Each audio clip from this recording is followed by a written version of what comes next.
Our middle son, he's a police officer in Mantua. They indicted Salvatore. And you'll hear from the 911 call, and you'll see the body cam footage. What's happening here is we're going after a police officer who did their job. I'm not just gonna sit back and let them ruin his life. So now, here comes my son. He's in an orange jumpsuit. When I tell you, it broke us. And then the judge tells him, our middle son, Salvatore, is why we're here. He's a police officer in Mantua. From birth, he was just born to do this job.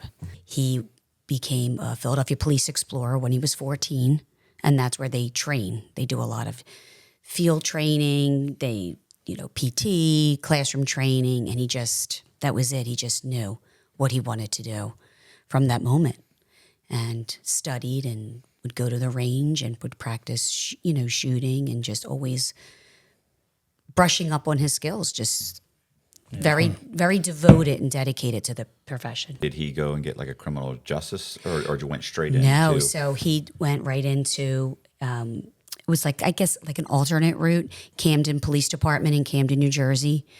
So he was able to get into the academy at 19. He was a special law enforcement officer in Gloucester Township, New Jersey. He didn't carry a gun or anything at that time. They would do, bus stops or parades and events like that. And then when he got on at 19 and working in one of the toughest cities crime-wise in New Jersey at 19.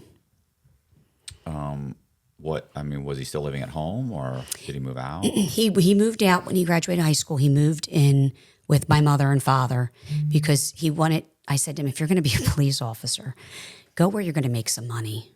Don't stay in Philadelphia. So he did. He moved out and moved in with them.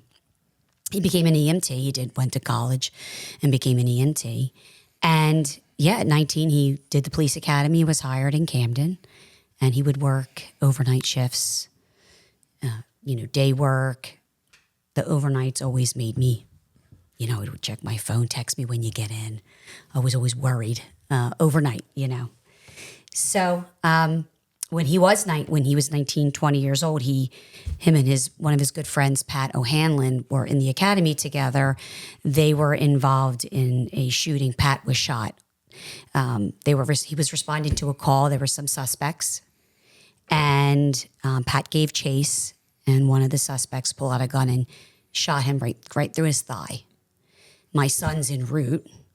Meanwhile, Pat was able to, apprehend him, get the gun away from him. But before he did that, the gentleman put the gun, I don't even want to say gentleman, the suspect put the gun up to Pat's head, pulled the trigger, but it jammed. So a few officers arrived on the scene, my son being one of them, had a tourniquet. None of the other officers had a tourniquet. He was always prepared. He just always researched what did he need to keep on him to save his life, other officers' life, or, regular everyday people's lives. And he put the tourniquet on him, got him to the hospital, and the doctor said, if not for that tourniquet, this would be a different story here we'd be talking about. So he saved his partner's life. Did Pat? Did he stay on the force? He did. He did stay on the force. He was actually he was still in the military. He was still in the military. Army. He was so he got deployed, and then came back. Yeah, once he healed up, he had to do his last deployment, and he was deployed, and he spent another year, I think, in Afghanistan or somewhere it was, for a year, and he came back. And then once he came back, he rejoined the police department. So what happened? Is your son? Is he married during this time? Is he single? No, he's single. He was single at this time. So he stayed in Camden for about 2 years. And then he was able to get to Mantua Police Department in Gloucester County, New Jersey.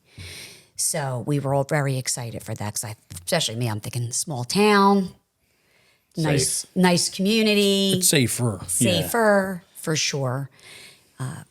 The worry, it's always there. But, I would always, even with him, you give it to God, keep them safe. Right.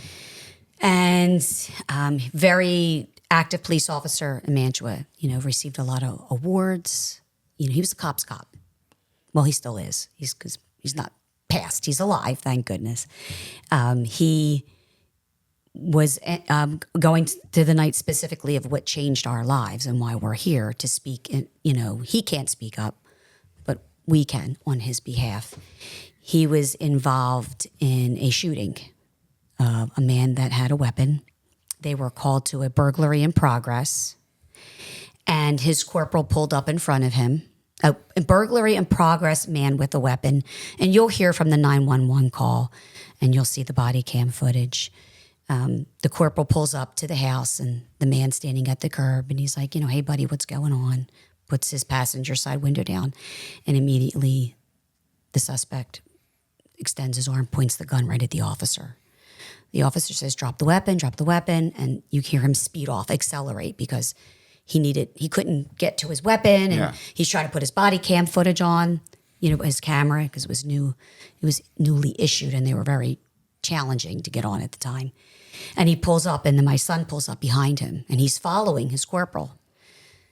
And does he not know? Does he realize? He does not know. He sees the suspect's on the phone with 911. So that's how you can hear everything that's transpiring. Mm-hmm. You hear the corporal tell him, drop the gun. The guy's refusing to drop the gun. My son pulls behind the corporal. My son sees the guy extend his arm, but he thinks he's telling him, hey, the guys who were breaking into my shed just ran across the street. So he sees the corporal take off and come to a sudden stop. He stops. He says, yo, what's going on? He said, the guy has a gun. Now, this time they're out of the car. That guy fades back into the darkness, and he's standing there. He says, well, who? Because my son don't know who he's talking about. He said, the guy over there. Right. He's like, right there. My son comes in between two cars using for coverage, looks, and the guy's standing there with a gun like this at him. The corporal tells me, drop the gun. Guy don't want to drop the gun. My son illuminates him with a flashlight, identifies it's a pistol, pointed at him. My son engages him. Guy goes down to the ground, still in control of the firearm, still pointing at my son. He illuminates him again with a flashlight, refusing to drop the weapon. He engages him again. He's still reaching. And as he's moving forward, he's illuminating him. He doesn't see the gun, but this guy's aggressively trying to reach out for the gun. And on the body camera, my son's telling him, stop reaching. They move up. They get the guy, recover the weapon. My son immediately goes into life-saving techniques, does CPR on the guy, chest seals. The guy's alive. They put him in the ambulance, goes to the hospital, and he succumbs to his injuries hours later. Right. Yeah, and you can see the full body cam footage. Of course, obviously, the New Jersey Attorney General's office only released a small snippet of it, but you actually see once the other officers arrive on the scene, and they then go and try to secure the perimeter because it's still an active scene, so to speak. They're still looking for, one suspect had a gun, but who are these other suspects that the 911 caller explained and said they were breaking into his house and his shed? So they're now doing their job, and Salvatore is doing life-saving techniques, and for, a good few 5-6 minutes until the ambulance arrives. And then at that time, he's still now assisting the ambulance, trying to get the backboard, just, amazing, just very calm. And you'll hear him on the 911 call, shots fired, notify the hospital, just very calm, very professional in his job, the way he handled the situation. And then of course, and in New Jersey, when you're involved in a police shooting in New Jersey, it's not the prosecutor's office. They want an unbiased opinion. So the Attorney General's office does all police investigations in New Jersey. And the New Jersey State Trooper shooting team does the investigation. So it's an unbiased law enforcement agency doing the investigation. Mm-hmm. Right. They investigate it. Wait a minute. Well, before we get to that, because that happens days later, I'm sure, or the next that day. Oh, that day. Yes. Well, can we watch the camera, the footage? Sure. Do you have an edited version of it? Yeah. So what I sent to Colby is the actual what the Attorney General's has on their website. 911, where's your emergency? Two intruders in the back of my yard. What town's it in? Mantua. Mantua, are you off Elm Avenue? Yeah, one of them had a gun for sure. Okay. And your So, phone number's, yeah, how many were there? threw a firecracker away from to get them to go, but they keep coming back, like looking through the fence. Okay, hold on for the police. I'm going to transfer you.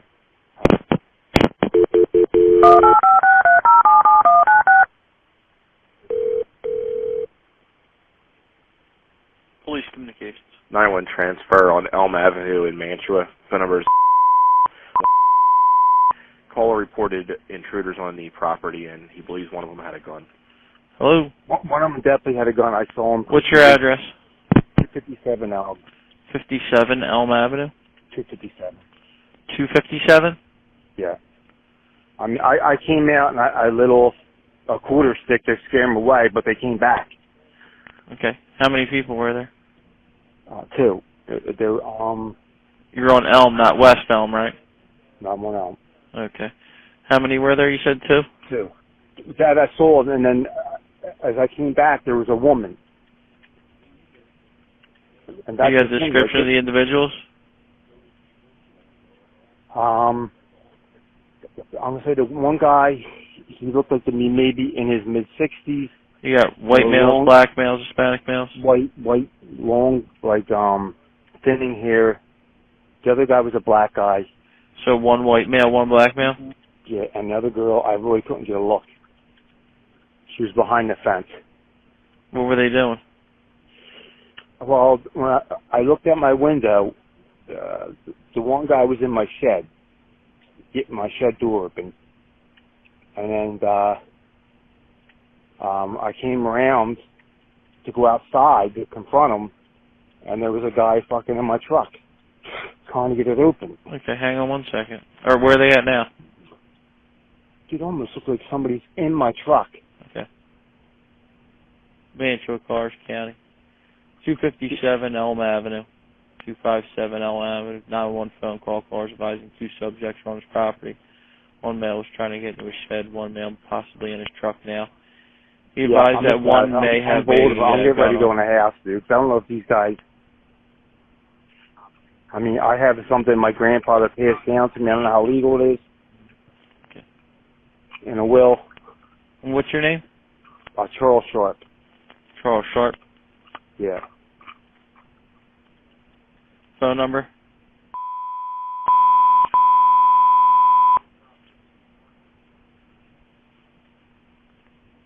There's a guy in my truck, dude. There you go.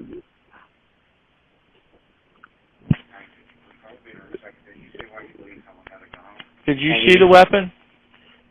I mean, it was silver. The moonlight came off of it, and I knew it. I don't know what type it was, but it was a handgun. Okay. Did you see it, though? Yes, sir. Caller said he tried to make contact with the individuals and saw the handgun. So then I went back in the house. Like I said, my grandfather willed me a 45. I don't know what I'm allowed to do or do without that. So I threw a couple quarter sticks at him.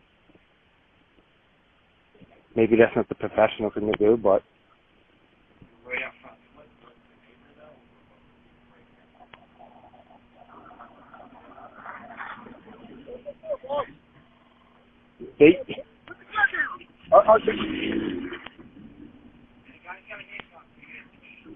Are you talking with my officers?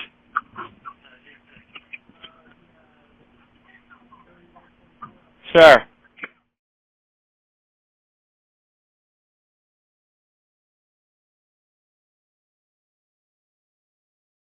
So the body cam footage, your son's still getting out when he's looking. You can't see the suspect, but Right. he's already been told the guy's got a gun, and that's what the other officer is yelling. He's there, right there. He He's says got he has a gun, right? So the body cam footage, as you know, it's on your chest. Yeah. So if your head's turned, Right. that's not capturing the full. No, I can see that the Screen, guy's yeah. well. On top of that, he doesn't even look illuminated. So even if it's pointed at him, I'm not sure you could see him because he's obviously talking to the other officer. Mm-hmm. But he's screaming. So what you don't see that they cut, the attorney general cut, was like a good 15 to 16 seconds of my son's body cam footage on. And as he's pulling up, he starts to get out of the car because the corporal stops. And then when he sees the corporal pull off, because it's dark, it's 1:30 in the morning, low light conditions. Then he automatically shuts the door and starts following him, thinking we're going after, these bad guys, obviously. Somebody saying they're going that way. But he's also being cautious because he knows that in his training that they could be trying to trick the officers and say, going this way. And remember, the call was, there was, somebody had a handgun, somebody had a gun, a weapon. So when he pulls up and he's, gets out of the car, the body cam footage isn't quite obviously turned the way his body is, but he illuminates him with the flashlight and he says, I made sure that was a weapon in his hand before I engaged him. And he had it pointed at a 90 degree, pointed up at the officer. And it was a weapon. It was a weapon. Yeah, it was a 45 replica. It was a 45 replica gun. And he tells the obviously the 911 or the dispatcher, I have a gun that my grandfather willed me. He didn't say, I have a replica gun. He said, I have a gun. That wouldn't matter. So this guy that was shot, was that the guy that was So he's the homeowner? on the phone call? Correct. Yeah, it's This story takes a turn. Oh, was that? Yeah. Have you guys not mentioned that yet? No, we didn't get there yet. Okay. Well, you can continue on. I can. Cut That's that. okay. Yeah. Yeah. So while all this is happening, obviously, I always sleep with my phone by my bed and on because when the incident happened in Camden, I got that phone call like 10:30 that night. And it was funny because I had taken the dog out for a walk and I would always talk to my son when he was on the overnight shift. And I would always say, be safe. I love you. Have a good night. Text me when you get home. And I did that night and I went to walk the dog and I just got this sick feeling. So I texted him and I'm like, Salvatore, be extra careful. And then within like a half an hour, a friend called and said that there was a shooting. Officer was shot. It was either Pat or Sal because the way they worked in that location of the shooting, they were listening to a scanner. So I, hurry up and get him out of the shower. SWAT's already calling him. There's an officer in Camden shot. So we get in the car and obviously go up to the hospital, surrounded by all the brothers in blue. So this was, and sisters. And this was another night that was about 1:30 in the morning and I hear my phone going off, but I couldn't find it. And when I got it, I saw the name and I'm like, oh my God, I know that name. That's somebody who works with my son. I wake him up, I'm like, somebody's calling me. So as I'm trying to call back, they're calling me to say, Mrs. Aldrati, I'm so-and-so. I work with Salvatore. He was involved in a shooting. And my first thought was, is he dead? Right. Because I'm thinking, you're calling me, to tell me something bad happened. He said, no, but he was involved in a shooting. We advise you and your husband to get to the hospital as soon as you can. So, we're jumping up, getting dressed. And in my head, I'm thinking, are they just telling me he's okay so that I can get safely to the hospital? And then I get to the hospital and he's not okay? If you sleep hot at night, you know how disruptive that can be. Whether you're having trouble falling asleep, you're waking up sweating in the middle of the night, or all of the above, that's where Ghost Bed can help. As the makers of the coolest beds in the world, Ghost Bed is your go-to for cooling mattresses, cooling pillows, and cooling bedding. From their signature Ghost Ice fabric to patented technology that adjusts to your body's temperature, every Ghost Bed mattress is designed with cooling in mind. So whether you want a plusher mattress that cushions your shoulders and hips, or a firm option with exceptional support, your Ghost Bed will keep you cool and comfortable all night long. When you purchase a Ghost Bed mattress, your comfort is guaranteed. You can try out your mattress for 101 nights, risk-free, to make sure it's the right fit for you. Plus, they offer free shipping, and most items are shipped within 24 hours. If you're not sure which Ghost Bed is right for you, check out their mattress quiz. You'll answer a few questions and get a personalized recommendation. Even better, our listeners can get 50% off site-wide for a limited time. Just visit ghostbed.com/Cox and use the code COX at checkout. Again, that's ghostbed.com/Cox with the code COX at the checkout to save a whopping 50% off site-wide. We come from a big police family, so now I'm calling my brother, who is a police officer in Gloucester Township at that time. He's calling the chief, and we're all trying to figure out what happened and, get up to the hospital. So obviously, we get to the hospital, and he's very, he's shaken. People think, officers aren't fazed by this, but, he was fazed. He was definitely very upset by what happened, and he just kept saying, Mom, he pointed a gun at me, and Corporal Layton, he pointed a gun. So I said, Salvatore, it's going to be fine. We're going to get through this, see what happens. So then the days leading, after that, he was then interviewed. Body cam footage was reviewed by the state police shooting response team, which my husband was talking about earlier. And within a few days, they were looking at all the evidence. Because, just from the shooting, they had to look at, did he violate any use of force, any policy procedures, which he didn't.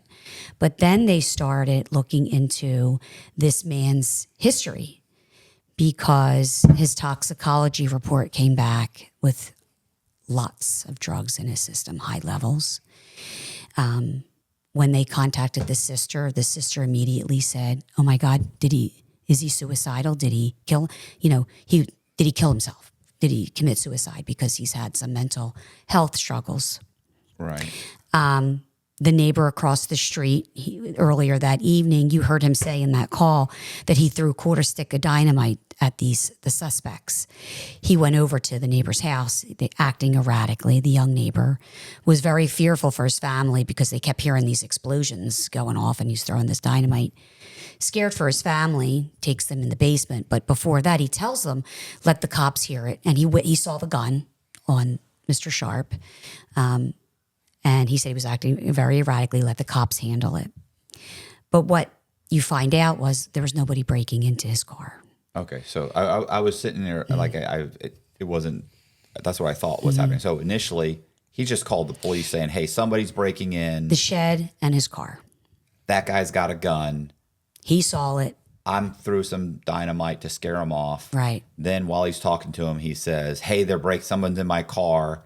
I have a 45 that my grandfather or father, grandfather willed me. Mm-hmm. I don't know if it's legal or whatever he says there. And then when the police show up, he's walking around with the gun. He comes right up to Corporal Layton. He's the first officer on the scene. Yeah. Rolls down his window. Before you even say anything to him, he says, yo, buddy, did you call the police? He pulls out a gun. He sticks it right to his head.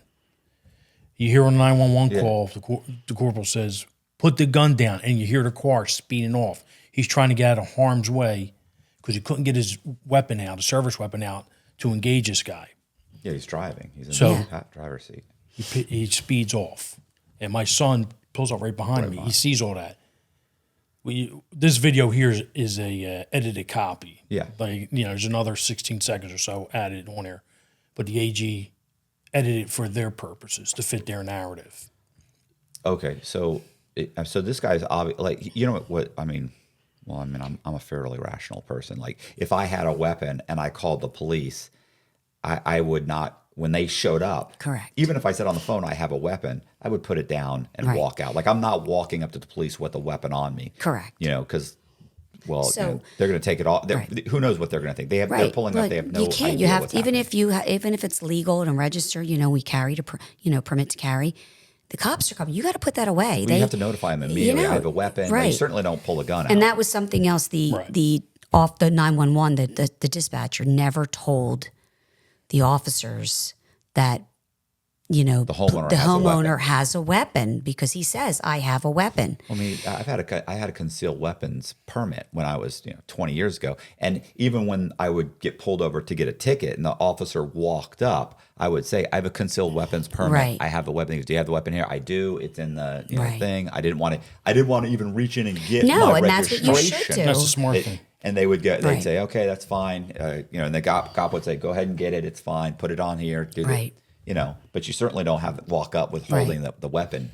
Let alone pointing it at the police. Yeah. That's twice. So twice. Is this guy, do you think does it come out later that he's suicidal, or he's just been suicidal? He has a history of suicidal ideations. He tried to commit suicide too many times to count. He was high on cocaine and methamphetamines, high levels in the system. And prescription drugs. He was, Alcoholic. possibly, according to the ME's report, possibly hallucinating. So he may believe that this was somebody was breaking in. Maybe in his mind, but or it was, like I said, suicide by police, whatever it was. Yeah. But, Well, I mean, it's irrelevant it's irrelevant to me. It's irrelevant what's going through your head. If you're saying, hey, someone's breaking in because you're on drugs and you've got some mental problems, you're saying someone's breaking in.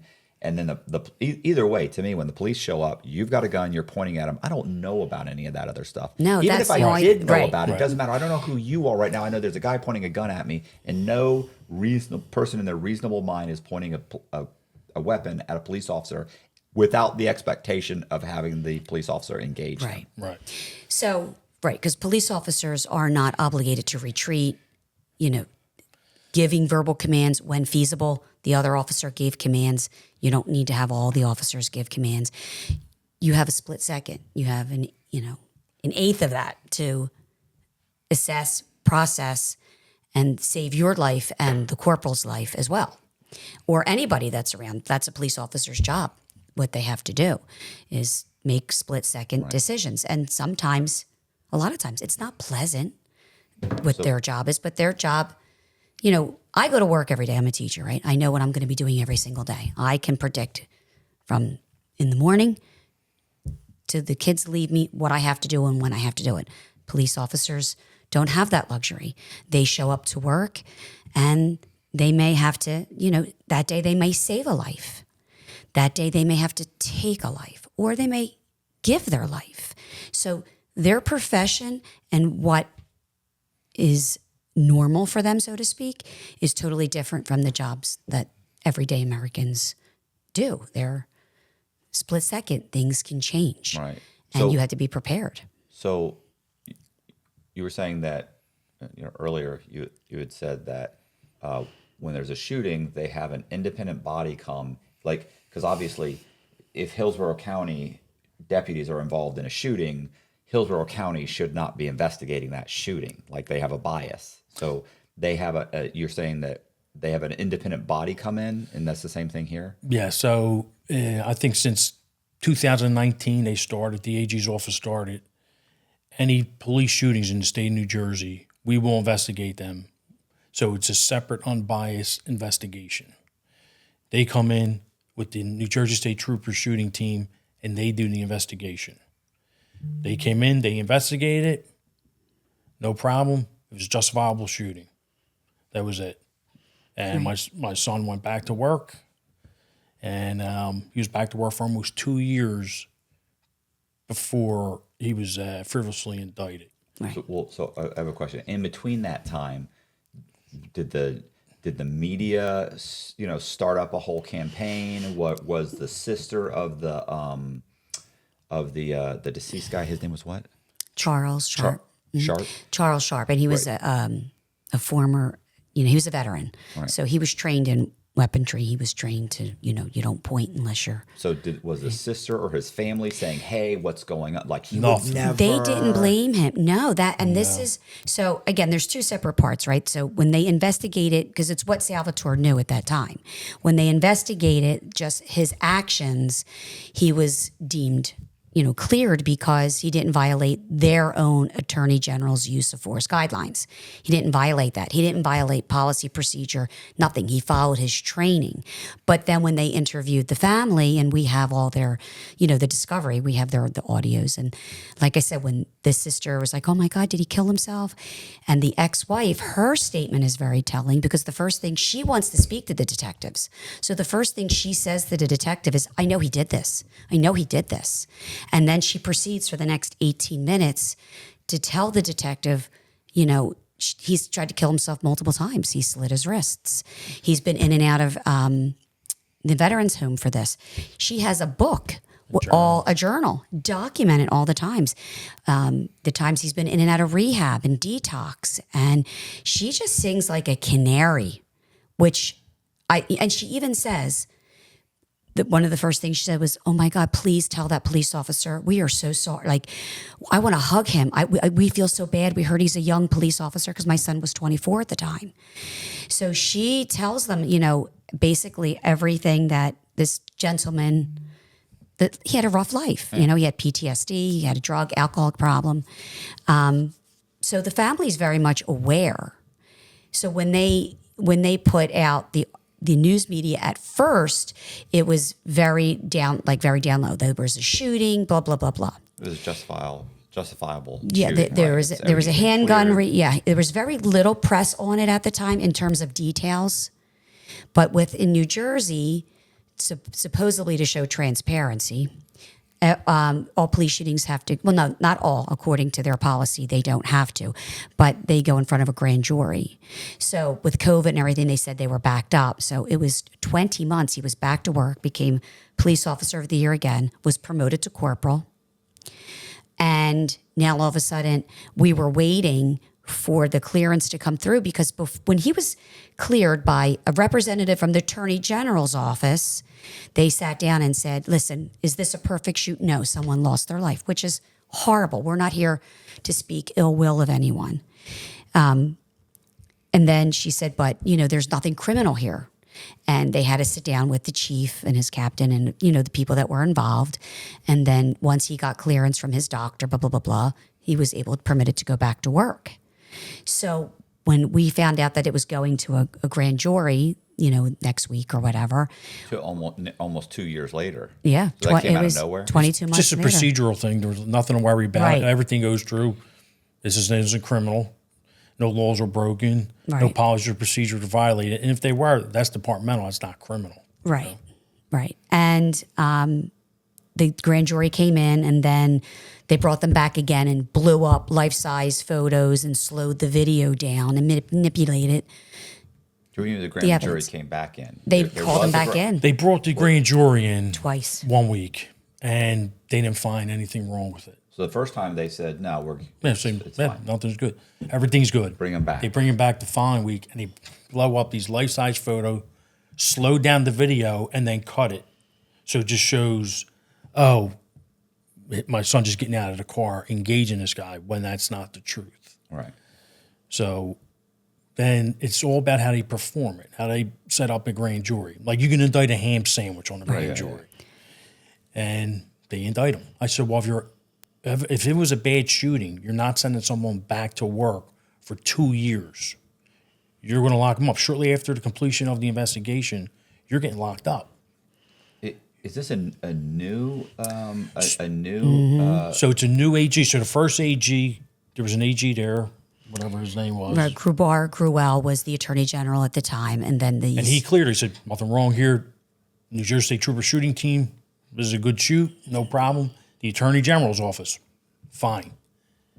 Matt Plankton, this Gubar guy, retires. He takes over, and he starts going back to old jobs due to fund the police reform. You have to remember, a lot of these AGs and people in this office were public defenders who are now prosecutors. So they have an axe to grind with police. And they put it through a grand jury. And the way you set up a grand jury, anything that's exculpatory evidence that's going to clear you, they don't have to use. It's a low level to indict someone. And that's what they did. They didn't show like the families. They didn't say, hey, we cleared this officer 2 years ago, justifiable shooting. No mention of that. They don't mention the ME's report. The guy was high on cocaine or methamphetamines. They don't use that. They're left on their own basically to go through the details of the report. But if you're not familiar with what is a dangerous amount of drugs in your system, you don't know that. You're just going by what they're giving you. Do they know that this guy's got a gun?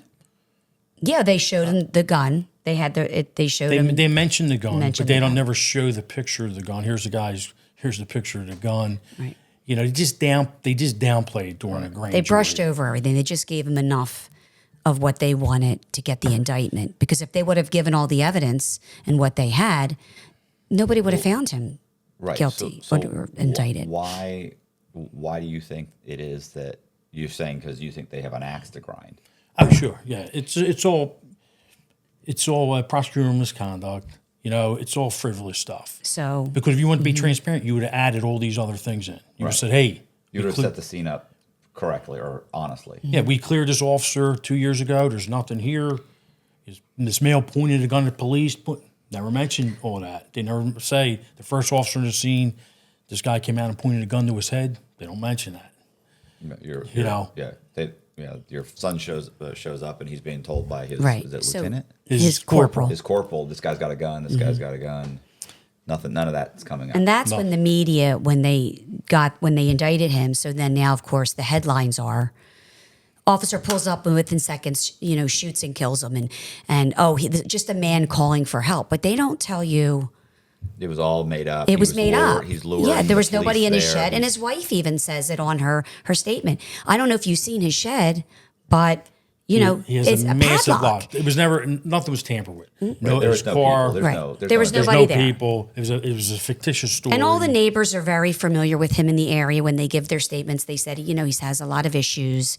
He causes some issues. And even the ex-wife says in her statement, and I keep saying the ex-wife, and I'll get to that, why I say that. She says he can't even drive his car because he had a DUI and he has to blow in it. He has a breathalyzer machine in move his it. car. and he can't get it started because he's never sober enough to do it. Right. So Is that- right. So then, of course, once he was indicted, so whoever got into her ear, now she filed a wrongful death civil lawsuit suit on behalf of her son, saying, and her attorney said, oh, he didn't point the gun at the officer or something in that realm, like he didn't do that. And I'm thinking, is she out of her mind? Does she not know we have her audio statement that she called the detective on the cell phone? Does she not think that was recorded? That's recorded. And when you go to court for civil, see, in criminal, you have to fight to get what's in and what's out and what you can keep. Discovery. Civil is not like that. You present everything. Right. But that's not even she's got to deal with her requirement and live with what she's doing on her own. The reason why we started speaking out, well, first of all, this is all wrong. It's all politically motivated. There's an office within the Attorney General's office called the OPIA, which is the Office of Public Integrity and Accountability. So basically, they go after these cops, and there's a lot of cops and cases that have happened before my son, after the Attorney General left, and right before my son was indicted in May of 2023.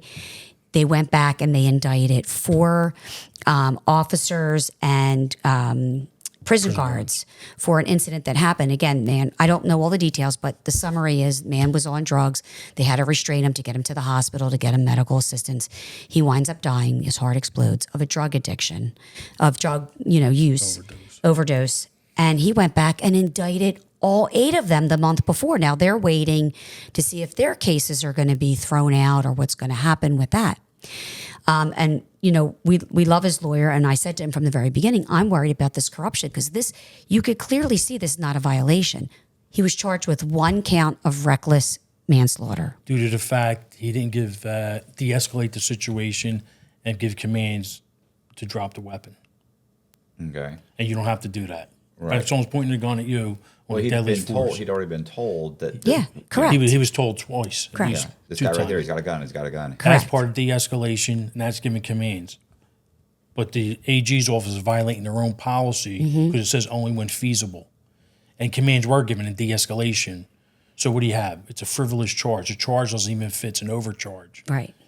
Reckless manslaughter would be the way. Yeah, he reckless explains it. manslaughter would be like, this incident happened and grandmom's looking out the door to see what's going on, and then she gets shot accidentally. Right. That could be considered reckless. You're reckless in your actions, shooting someone else, possibly. But someone pointing a gun at you, you pointing a gun, that's not reckless. You're engaging, you're saving your life and your corporal's life and whoever else. That's not reckless. So what happened when they come back with the indictment? Like what happens with your son? He's So- at work one day. And Yep, we were getting. Well, no, he was home that day, and I was at work, and we were 2 weeks out from my daughter-in-law's bridal shower because he was getting married September 2023, and we were waiting for the clearance because the prosecutors that were friendly with the officer said, "Listen, there's nothing to worry about here. We've already spoken about this case. This is not an indictable case." So we were just waiting for that final clearance. And it was about like 2:30, and I see my phone ring, and it's him, and he says, "Get home. They indicted Salvatore." oh my God, my heart. Like, I just remember, I don't even know how I got there. I just remember walking into my principal's office and he was on the phone and I just shut both doors. He's like, I got to call you back. I'm like, I got to go. I have to turn my son in. I have 2 hours. We have 2 hours. You have 2 hours to turn him into the jail. To turn him in to his lawyer, to turn him into the jail. So, we go to the house, and we take him to the lawyer, and the lawyer is basically telling us what's going to happen. And I was just fit to be tied. I was angry. I was crying. I was so upset. My son's got to go to jail. Like, my son, people who know him are like, they know what I'm talking about. He spent his whole life being not only a good police officer, but doing the right thing through his life. Didn't get involved in drugs, didn't hang out with the wrong crowds, because this was his goal in life. And now I have to turn him in, and he's got to spend the night in jail. And according to the lawyer, he said this was a Tuesday. He said he'll be in there till Friday. I'm thinking, Jesus Christ, Friday? I didn't know how I was going to do it, let alone how he was going to do it. So we go to the lawyer's office, and we had his fiance at the time and his in-laws and my husband, myself, and my mom was there. And he's telling us everything that's going to happen, and now he goes and he has to turn him in. And we were just like distraught all night. We wake up the next day.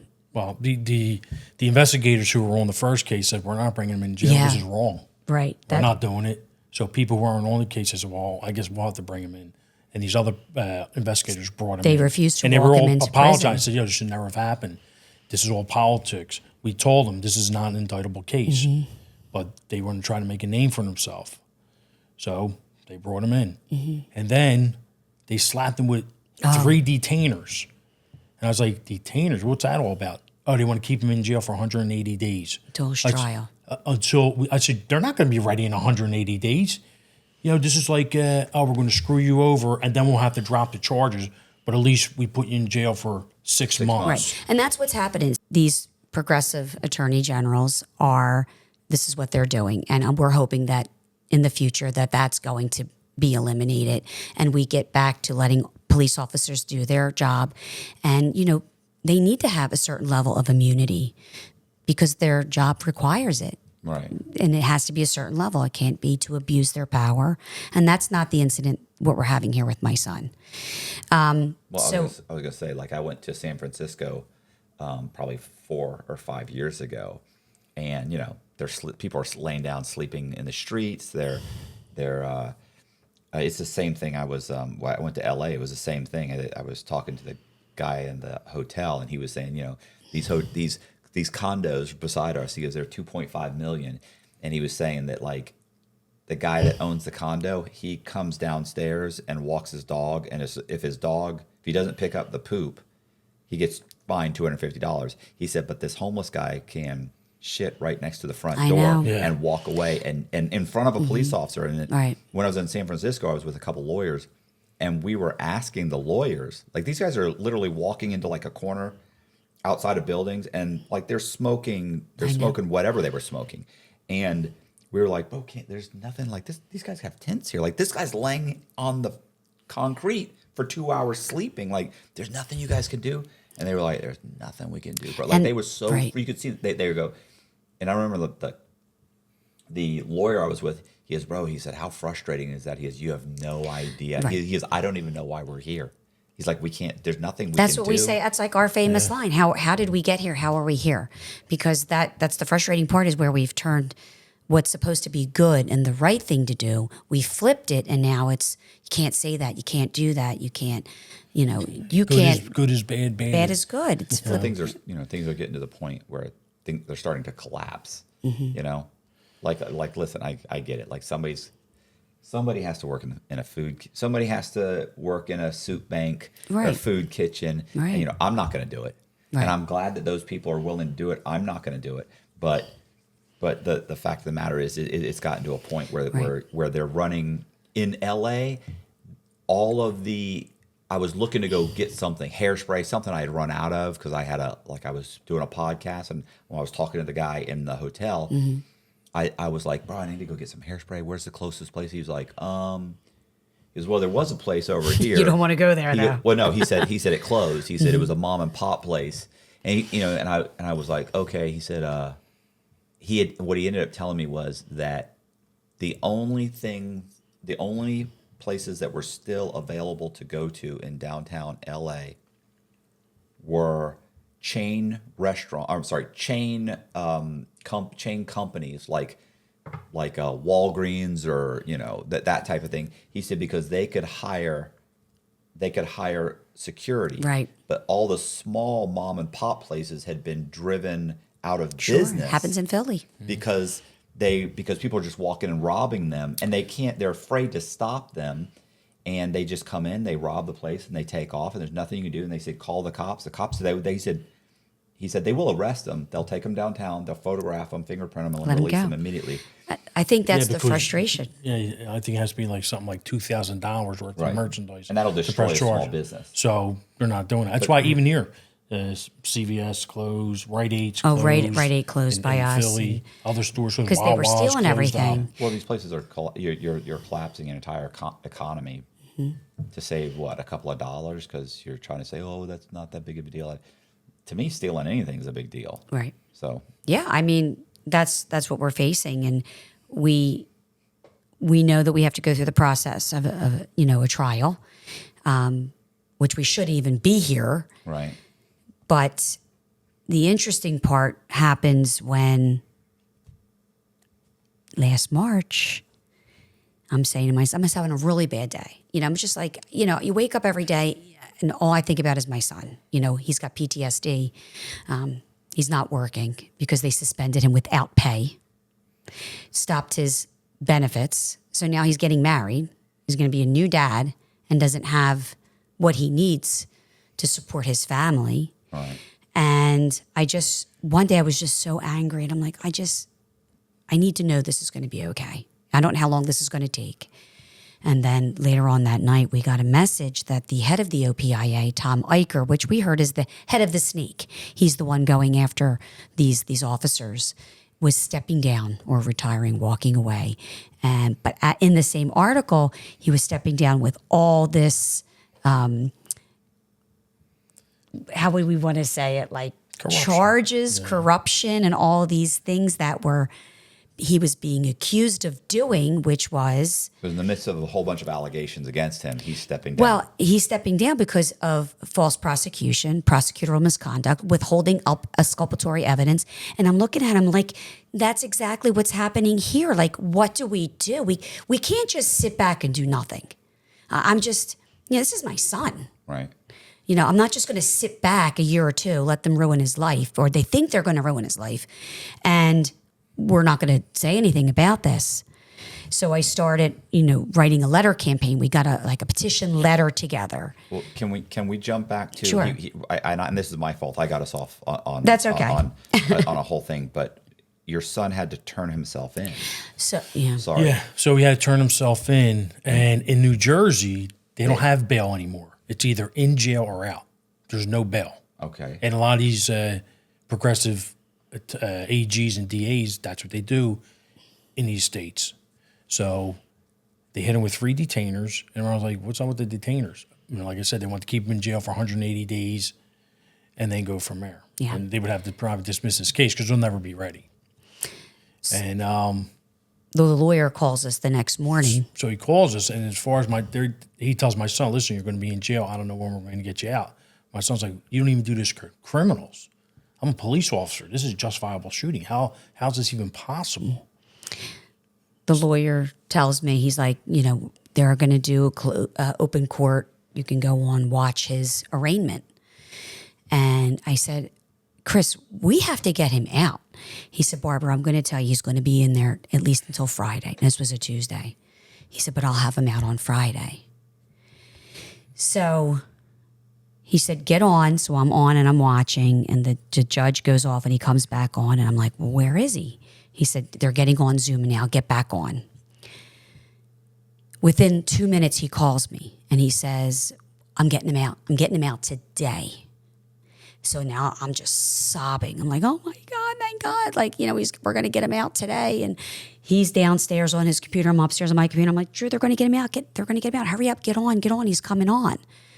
So the judge, But my son doesn't notice. He doesn't know thinks he's getting he's out. going to be in jail Right. for 6 months. Right. Right. So the judge comes on with our lawyer and the prosecutor, and my son's not in the picture. I'm like, where is he? Why is he not there? So the judge says, where's Mr. Aldrade? He's like, well, we came to an agreement. If he turns in his passport and his weapons, we'll let him go home. And the no judge is like, contact with the police no department. contact with the police department or the victim's family. So they're just like, well, wait. Where is Mr. Aldrade? And they said, well, he's still in his cell. He's in there. He's like, go get him. Go. You don't know that any of this is going on. You're doing all this, and he don't even know. He said, go get him. So the court, whoever the court person is like, okay, well, judge, we'll move on with the next case. He's like, absolutely not. We aren't moving anywhere. We're going to stay right here until you get Officer Mr. Aldrade and bring him in. So now here comes my son, and here he's in an orange jumpsuit. Well, when I tell you, it broke us. And then the judge tells him that he's going home. My son's upset. My husband's a big guy here, Never seen him other than when his parents passed away or anything like that, break down. But we were just like, our souls were gone, what they're doing to him. But we were able to get him home. My brother works in the courts in Camden and was able to pick him up because we had to go and turn his guns in.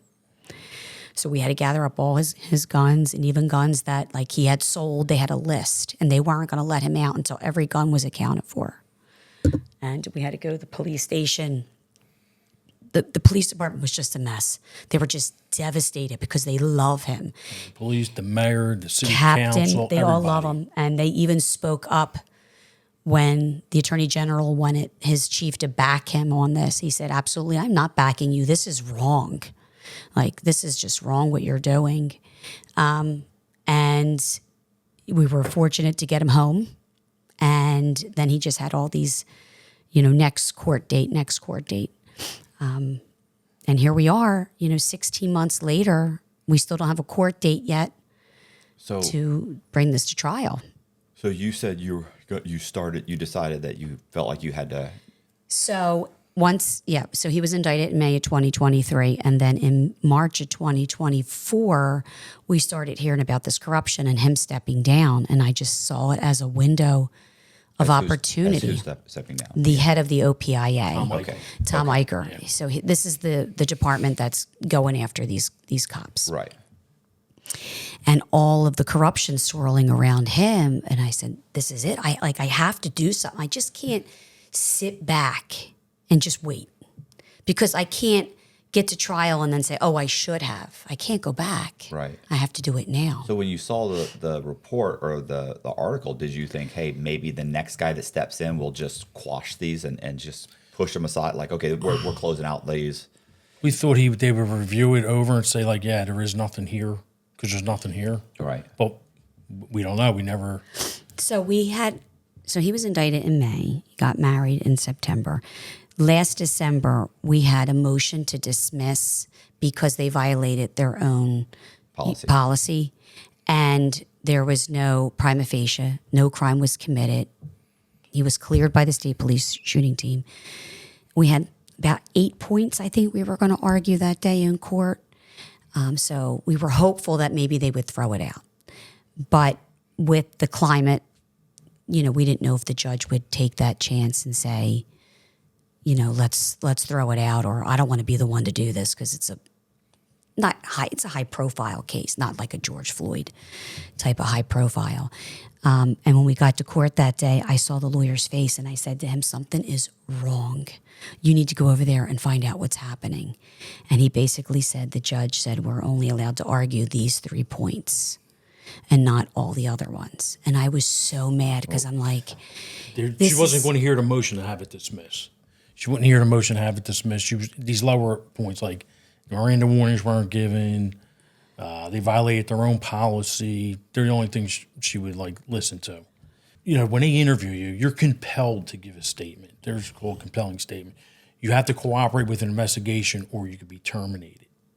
So the next day or whatever, he's interviewed, everything's fine. There's nothing wrong with his statements. But you're forced to give those statements, you know, but they can't hold them against you. And people don't know that, you know. So, but they never read him in Miranda. Oh, okay.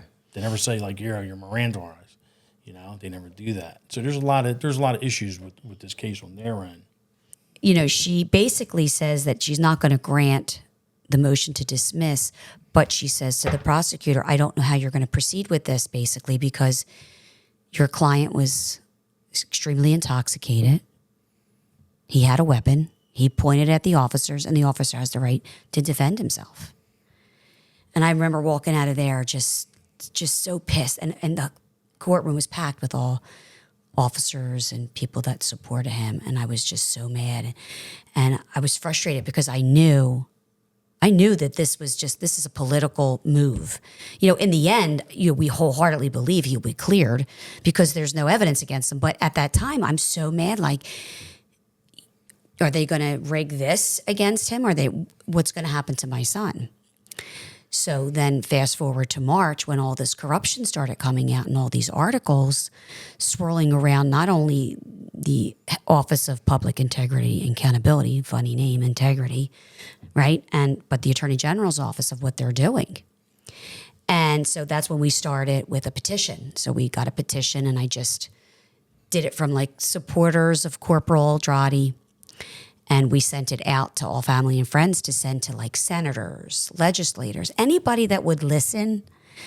Senator Joe Cryan even has a bill in New Jersey that he wants to hold the OPIA accountable for all these things, this prosecutorial misconduct. And nobody will back him. Nobody wants to back him on the floor and say, let's go after him. Yeah, he wants them to lose their immunity because slowly but surely, case after case after case was being dismissed or thrown out. Right. All these frivolous cases. And one of the prosecutors on my son's case was involved in a case where he purposely withheld exculpatory evidence. An officer was arrested. In Paterson, New Jersey. Jersey, only to have that case just recently thrown out. You know, it's just crazy. And so he's not on my son's case now, this other prosecutor. So.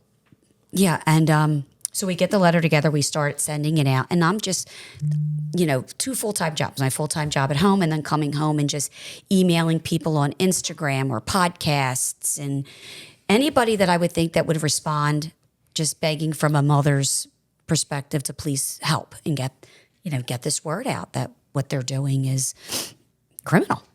They're going after us for criminal, but they're the ones. They're the biggest violators. Yeah, they're violating their own policies. So and then I was able to get a hold of the gentleman from another podcast here, the Anti-Hero podcast, Right. Reached out to me and they said, we would love to hear Sal's story. Obviously, Sal cannot talk about any of this, but, we can. So we were very fortunate to go down to Orlando and be on their podcast and then made some connections with another podcast, Good Cop, Bad Cop. And they put us on, and then we were able to, in return, then come to you. So, You need to go on the Suffering podcast. In New York. Yeah. With Kevin. Yeah, Kevin. there's so many podcasts, and it's like I don't know. I need guidance. I don't know who to call, who to reach out to. I just try to, get to anybody that I can. It's, I'll say, interesting that Kevin and his partner who started the podcast, I've interviewed here, and both of them were involved in shootings, and the shootings upset them in such a way that they both ended up taking stress disability, and they started a podcast about, and that's the suffrage podcast, and that how the shootings affect the officers and how PTSD and they talk about how they've affected both of them, and you hear them, and the funny thing is they're officers. They have a dark sense of humor, Right. like they laugh and joke, and we had like they were super funny, right? And You know, and actually both of them got upset when they were here, right? Like they teared up and the Yeah. whole thing. And then one minute they're doing that, and the next minute they're ripping on each other, and the next minute they're laughing, you know, joking around, you know, inappropriately, Right. with that dark humor. And like a year later, and they're talking about suicide, like talking about thinking about suicide and this and how it affects him. A year later, Kevin's I forget his name. Okay, yeah, Mike. Yeah, Mike, his co-host, commit suicide. And literally, like the day before, he's with his friends, his family, Yeah. like everybody. Nobody had a clue. And yeah, just like Well, that. that was one of the things when we went and talked with Mike Dowd. He brought us over to Blue Magazine, and they're very big. Not components. They're advocates, very big advocates for police suicide. And that when we met with them, that was the one thing they said. You know, how is your son's mental state? Right. And he has a lot of support. He's got a great wife and in-laws and uncles and parents and siblings that all love and support him to get him through. And some days are easier and some days are hard.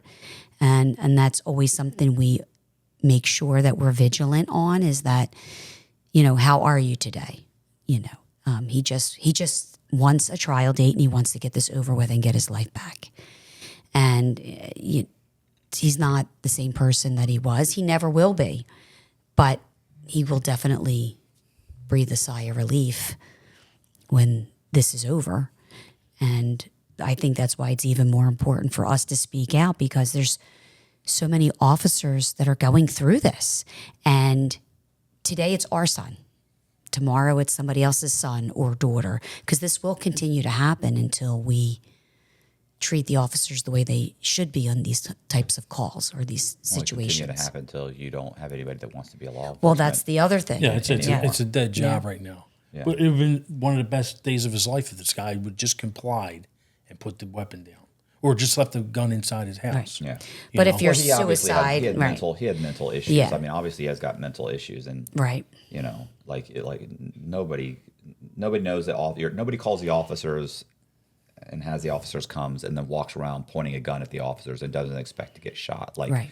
I don't know, I was gonna say how serious he was about getting himself, killed. Seems pretty serious. That Right, seems like a and- pretty serious attempt. Right. And then, like I said, when you look at the history of it, then you can draw that conclusion, because they've been to his house before. They've taken his weapons. They've taken him to the VA hospital. Other officers, not these guys. Right. Other officers. He has a whole history, according to the ex-wife. She has a whole notebook. And she also has video footage of him. She said he would come home and he'd be drunk on the floor, and she had a small child. Overdose. Yeah. So when you're on drugs, we just- know somebody that, like, I know you're not going to believe this. I know a lot of derelicts, No. but we actually know somebody who every once in a while will go on A binge. not even alcohol, it's just drugs. So, and he will, every single time, it's pretty much the same thing. Someone's breaking into the house. He's got weapons. He's walking around the house with a gun. He's pointing. He's screaming. He's yelling. There have been times he's actually gone out in the street, with weapons. The neighbors are calling. Right. He goes back inside. So I mean, it's not uncommon to get on drugs and walk around and have that happen. And Right. maybe that's what it was, but it doesn't. It's irrelevant Right. if you're an officer and you pull up and there's a guy with a gun. Exactly. Aside from all of that, Yeah, I mean, I'm sorry. You can't I'm sorry you point got guns problems. at police officers. That's it. Right. We can't point guns at police officers. We lost the respect for them. And again, I understand that not maybe every officer is as good of an officer as my son or my husband or family and friends that we have, or maybe they might be a little corrupt or abusing power. I get that that's a whole nother side, but that's not what's happening here. Right. What's happening here is we're going after a police officer who did their job. Is it tragic that someone lost their life? Absolutely. I feel horrible for that family. When you have somebody that's addicted, whether it's drugs or that life is a hard life to get through when you have family or friends who are addicted or on alcoholic. It's horrible. And I feel horrible for that family. But you're coming after my son. You're coming after him for him doing his job. And this is simply just not acceptable. This isn't that they have any evidence on him. In fact, there's a new head of the OPIA came in once Tom Eicher stepped down Drew Skinner. So our lawyer, and I have the documents here, our lawyer wrote a letter to him explaining the whole situation, attached our use of force experts report to it. Now, we have an amazing use of force expert out of Philadelphia who has been involved in over 800 police investigations, has had to lock up police officers who made the wrong choice. He said the same thing. There's nothing criminal. There's no violation. He cited about suicide by police, that everything that this man has been exhibiting, that could be an option. But Salvatore's response that day, there's nothing criminal here. And the response that our lawyer got back was, well, a jury still may find him reckless. The problem with the problem with the average citizen who watches Law and Order and believes everything that they hear on CNN and Fox News and what the media is telling them is that they believe, because they haven't been through the system and they haven't watched it and been a part of it, is that they believe, well, he'll go to court and if he's innocent, he'll be found not guilty. Wouldn't that be nice? Right. But the truth is, as many times as guilty people get found not guilty, there are innocent people that get found guilty. Correct. And so you get the wrong jury and the wrong judge and the wrong prosecutor. Any one of those three parts of the process can tweak it just enough to make someone look culpable, of a crime. Right. And then this is what kills me. I don't know how it is in the state system, but I know in the federal system, this always just burns me up. That the jury doesn't get to know what you're facing. So the jury will get in that box, and then this is completely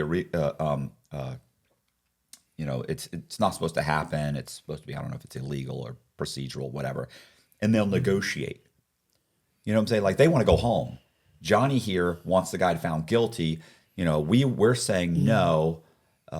Paul is saying convict him of the lower crime, and we'll negotiate. Okay, fine, just so that we don't have to spend the weekend or the next 3 days here fighting or arguing. We'll find him guilty of this crime, the lower of the three charges, whatever it is. And they'll convince him, they'll justify it by saying, oh, he's going to get probation. Maybe he's an officer, or it's a white collar crime, and so they'll find him guilty. And then 3 months later, they'll read the newspaper and they'll go, holy shit, this guy got 20 years. Right. I never would have found him guilty. I would have spent the next 5 hours or 3 days arguing had I known he was facing 20 years. He didn't deserve 20 years. Right. Because they have no clue. And it's so unfair. And the jury's supposed to be, people of your peers. Peers. They're not. And we got to stop this nonsense, and we got to start shooting straight and telling people how it is. And like you said, it's not an episode of Law and Order where it's a scene, drop the gun. Okay. And that's not real life. That's not policing. That's not how it goes. I don't know everything about policing because I'm not a police officer, but being in a police family, I can make that assumption because I hear about it, I see about it, I'm living it. We're living a real life drama right now, and we shouldn't be here. It's affected his life immensely and his ability to provide for his family and to care for his family. And we're all trying to help him get through this because we will get through this. We will win. And I'm here, and I'm going to continue going on any podcast.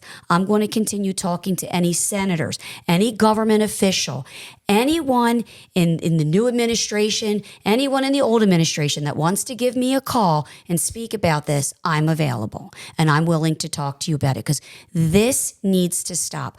You're not going to have police officers and then people are like, oh, so what? Well, guess what? In the big cities, guess where they're coming next? They're coming to steal your car. They're coming to rob your house. They're coming to, victimize your children. It's, what are we doing? What are we doing?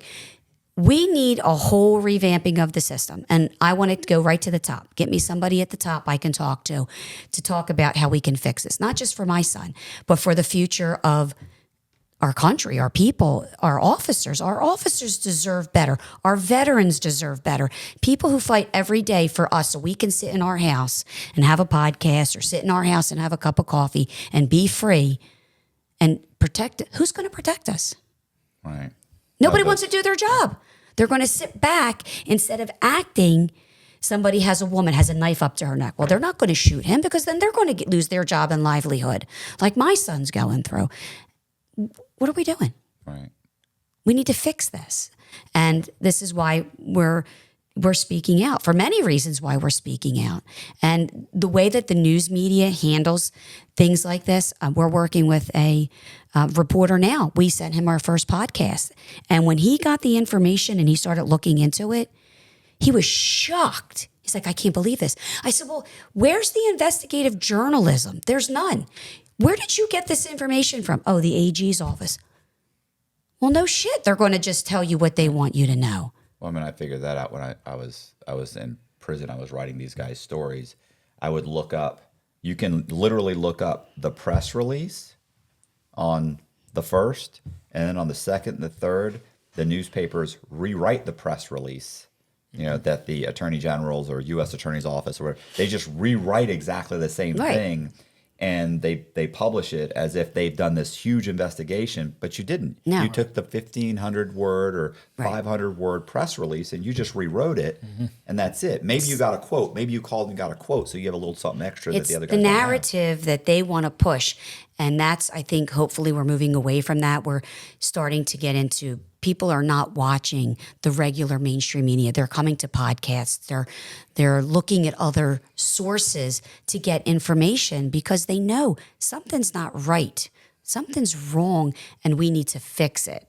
And, like for example, we had a court date and I have to watch my son go to court in his suit and his tie with all these other people that I just, are true criminals. And it just breaks my heart that we're in this situation and he has to go through this. But we had a court date the end of October. We were supposedly getting our trial date because they had so much time to find a use of force expert. And from what we were told, they couldn't find one because who's going to put their accreditations online to say he violated the use of force when he didn't?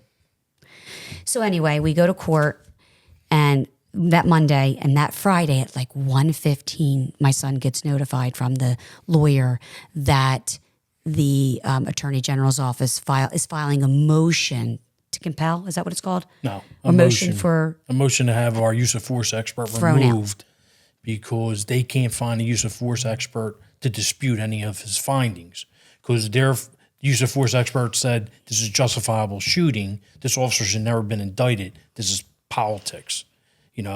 This case should be dismissed immediately. So since they can't get a use of force expert to find anything wrong with our use of force expert report, that sounds like a you problem. they filed a motion to have him removed from the case. Right. So now we go back to court January 6th. It's a joke. Listen, I have a list of articles from New Jersey articles that they're writing about this Attorney General's office and all these cases that are being dismissed. There's not enough evidence, prosecutorial misconduct. I have it. I have it all right here in my little red folder. It's insane that this is happening, but yet they're going to keep doing this because they figured, you know what? We might lose in the end. Let's rephrase that. I will lose in the end, not us, them. But I'll do everything I can to make this kid's, a living hell, his life a living hell until we'll make an example out of him. We're going to use him to make an example out of him. And I can't tell you, I've had officers that, that are going through this situation with the corrections officer reaching out to me like, can you talk to my mom? Can you talk to Philadelphia police officers that are going through shooting? Their moms are reaching out. Their wives are reaching out, thanking us for giving a voice and doing this. And they feel like they now have someone to talk to because there's days that they're concerned about their son or concerned about themselves, or maybe they started drinking or thought of suicide because of what's being done to them. But we have to help them and rise above this and come together, because we're going to get through this and things are going to get better shortly. And we have to fight this. We can't let this happen. I mean, how can we let this happen? Do you have any questions? Yeah, I got a few questions. The first would be like if you got a hold of somebody, higher up, or some decision maker. So what would some of your suggestions be for a fix, or how could this problem, be resolved? Well, one would stop at frivolous indictments. That's the first thing. You can't. If it's a good shooting, it's a good shooting, or whatever. And then all of a sudden you send someone back to work years later only to indict them on what? You're not going to go back to work. You're going to be on the shelf till the investigation is completed, and then you're going to be dealt with. Not go back to work. You're going to put someone back to work who you think is unstable, but they're back to work for 2 years? Reckless. You think they're reckless? So you would basically, you would think that the solution would be to remove anybody that has a political agenda out of that. Right. Out of that role, so that you get someone that's truly independent, not just saying, hey, we'll have these guys over here investigate it. Yeah, but those guys should not have a political motivation to interview, to further their career or do whatever. Right. They should pick a body that has absolutely nothing to do with it. And Well, has no that was supposed to be the state police shooting team, the New Jersey State Police shooting team. Was Non-biased that opinion. non-biased opinion that the Attorney General, it's their section, their department that they hired to do these investigations to show transparency. So I would add to that and say these grand juries, if you're going to have a grand jury to see if there's enough evidence to send this to the trial, then present the evidence. There's nobody there Present all the representing evidence. my son to say that's true or that's false. There's nobody there presenting his side. It's only one-sided. In a grand jury, you're not allowed to present any evidence. You're not allowed to have your lawyer present. You're not. Right. They can even do them in secret. They don't have to notify you and allow you to present anything. And it's majority rules, right? It's a majority rules in a grand jury. So So if you it's have 23 people. 23. It was 12 versus 11. 11 said no, 12 said yeah. So it's majority rules. Whereas in a trial, everyone has to agree. 12 people have to say, yeah, guilty. Where in a grand jury, they don't. And also, too, if you're doing those grand jury, like we talked about, people of your peers, you need somebody in there that knows whatever that line of work is, if it's a lawyer you're going after, if it's a doctor, whatever. Somebody in that grand jury needs to be familiar with it because, like I said, I'm a teacher. If I bring you to my classroom and I hand you the state New Jersey standards and I hand you the curriculum, here, go teach it, and you got to match it, you're going to be like, what are you talking about? Like, what do I have to do? You know the basic general idea of what I do, but you don't know the ins and outs of what I do. Just like I don't know the ins and outs of police work, and I know the majority of it, but I don't know all those little ins and outs. So to have somebody there that knows what the heck is going on, it's like the blind leading the blind. Right. And why would anyone think a grand jury is fair? Right. If it's only one-sided, how is it fair? Yeah. All right. Another question I have with the shortened footage, the body cam footage, there was a lot of comments that are addressing they only saw a short part, and these people that saw this body cam footage, they don't have the full story. And some of the comments were saying, this was fired too fast. What more information? I know you've probably already covered it in this podcast, but responding to those specific comments of people that watched that original link, like what information do they not have in that body cam footage that happened before, or because if you understand the question, they're missing 16 seconds. Yeah, it's been right. edited, and they're not the body camera footage alone doesn't give you the context of the fact that the guy had already pointed a gun at the other officer who Right. only have their son's body camera. So he pulls up, and as soon as he gets out, he's being told that guy over Right. there has a gun. Yeah. And so, but you don't know Right. based on the body camera that the other officer has already had the gun pointed at him, and that's why Right. he took off. And the news reports never said he pointed the gun at another officer first. So they left all of that out. But I think what people have to understand is shit happens when you're a police officer, and sometimes you have to fire quickly. You don't have time is not on your side. The time that you're going to react could get you killed by the time that person has those actions or those intentions, right? Because when you can pull up, I always would tell my son, even if you're pulling over a senior citizen, you have to expect that maybe, I don't know, maybe they're not on their medicine, maybe there's something wrong, maybe they have a weapon in their car. Things can change in a split second. They don't have to retreat. When an officer sees a gun, they don't have to retreat. They don't have to give commands. They don't have to de-escalate. How many officers or family members would wish that their husband, wife, spouse was still here because maybe they didn't act fast enough or weren't aware of the situation or weren't prepared for it, and you can lose your life. Plus, you have to remember, a body camera only tells you half the truth. Right. It's not going to show you everything. So people sit home 1 week, 2 weeks, 2 months, 2 years, the comforts of their own couch. They're not the person there that's facing a weapon pointing at them. There's no time limit. I have to give you X amount of time to shoot. You already, we're told twice to drop a firearm. How many times do you tell someone to drop a firearm before you engage them? It happens in milliseconds, and that's what happened here. Yeah. Okay. I know you guys touched on it a little bit, but I'm curious, how is your son? Like what was his mental state? What was his emotions? He was the guy. He was the training guy. He was the firearms instructor, the EMT. He was the guy you want on your team when the shit hits the fan. Yeah, I'm He's more guy. so curious, how is he Now. doing Now, Like total opposite. Yeah. He's we didn't think he was going to make it through this, to tell you the truth, to be completely honest with you, because this is all he wanted, and then you're deflated. Right. And everything they put him through, the way he's been treated through the courts, through the AG's office, everything. Everyone supports him, the mayor, city council, everyone. Yeah. But He has he's PTSD. just having more bad days than good days right now. And I think the saving grace is the birth of his daughter. I think that's really, really helped him through this. That keeps him going. Besides because, his in-laws are right, great, his wife is amazing. but I think the birth of his daughter really is his saving grace. Right. And I tell him all the time, you have to fight because your daughter needs her father. We're going to get through this. This is rough. We're going to get through this. But he sometimes he'll say to me, Mom, this is all I ever wanted to do. I was good at what I did. I was, making good money. I was a good cop. I built such a good career for myself, and now I have nothing. And I say, you have everything. You have us, and we're going to get it back. But it's that daily affirmation that we're going to make it. You're going to make it because we're all here to support you, and we're going to get through this. He feels horrible. He can't provide for his family like he wants to.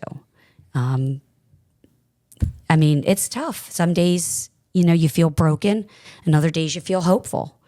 And every time we go to court, it's like that anxiety building up. What's going to happen? What's going to happen? What's going to happen? And then to get deflated, listen, if you think you have the evidence, let's go. Take it to court. We're gonna fight you in court. Let's get it done, so this kid can get on with his life and his family's life. It would have been a great day if this guy would have just dropped the gun, but he didn't. He wanted a confrontation with the police, plain and simple. Jesus Christ himself who came off of the cross, told him to drop the gun. He wouldn't have done it. Yeah. He had his own plan. Mm-hmm. Yeah, so it's a struggle right now. That's why we are doing what we're doing, because we want to be able to help him and be his voice and right these wrongs. Yeah. So January 6th is the next court date. Is it just another? But no, this is the one where they're trying. It's a motion for them to remove our expert, our use of force expert, because they couldn't find a legitimate use of force expert to dispute anything in our report. Yeah. So the Attorney General's office had 3 weeks. I think their report is due this week as to why they should remove him or he should be removed. They turn it over to our attorney, who has and then another 3 weeks to respond. Yeah. We go back on January 6th. She's going to look everything over, and then she'll give us another date to come back for oral arguments. So now you're going into the new year again with this lingering. And I'm sorry if I've missed this. Do we know like the time he is facing? He's looking at 10 years in jail. Yeah, those are the only questions I have. I'm sure the next question that Matt would have would be, so people who are listening and things like that, what can they do to help? So 2 things. First, obviously, is anybody that would want to contact us to help us continue spreading this message, or can put us in contact with senators, legislatures, presidents who would like to hear our story and help us out, would be amazing. The other thing is we have a Give, Send, Go for him. And I know times are tough right now, but anything that anyone can donate to help us help him, because he's not getting a paycheck. He was suspended without pay. And he has a very high insurance bill.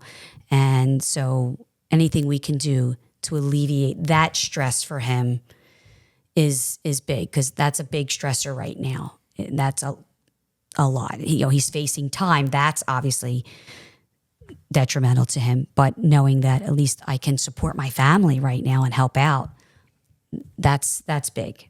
That's big for him. Do you have anything else that you want to cover, or you feel good about this? Got a list. I have been prepared. No, I think we talked about.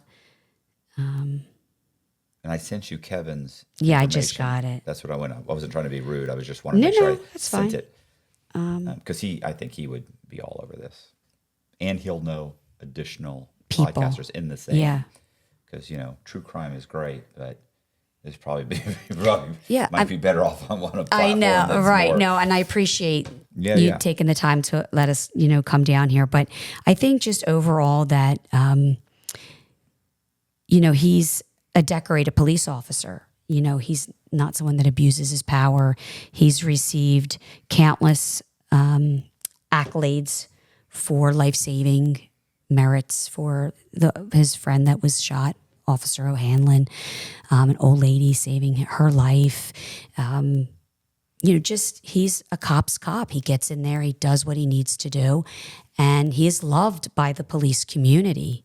And we need to rally around him, these heroes, and we need to support them. Hey, you guys, I appreciate you watching. Do me a favor, hit the subscribe button, hit the bell so you get notified of videos just like this. Also, please share the video. We want to really try and get this out there. We're going to leave all the links in the description box, so you can click on those links and you can donate. Check it out. Please go. Please donate. Also, please do me a favor. Consider joining our Patreon. It's $10 a month. It really helps Colby and I make these videos. And once again, please share the video to anybody that you think would be interested. I really do appreciate it. Thank you very much. See you.